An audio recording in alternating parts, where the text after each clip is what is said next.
We want this week to be especially joyful for you, especially in this year of 2020. I know how rough it has been. It's been rough for everybody to one degree or another.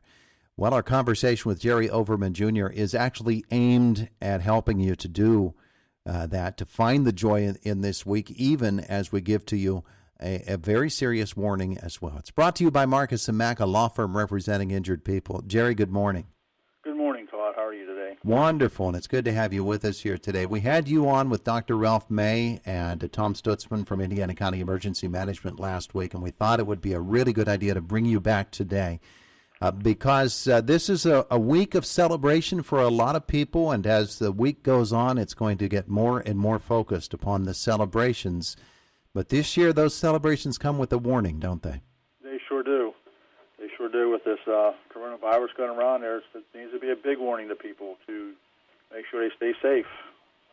Absolutely. There are so many different things that we can do during the course of this week that can endanger others, and we might not even think of them. You, as the county coroner, you see the consequences of that, and I know that it's been awfully difficult for you and for everybody involved in the healthcare community to deal with some of these consequences. But obviously, there are ways to protect yourself and to protect others as well when we have these very dangerous situations.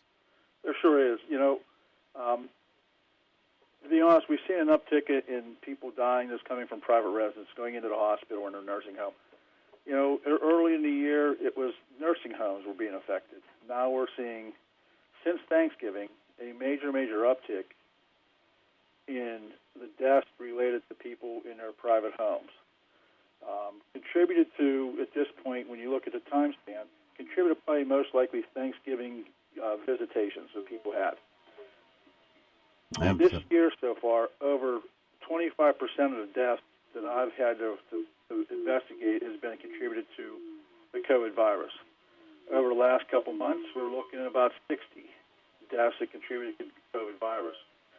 There were some people that did have it, but that wasn't their main cause of death.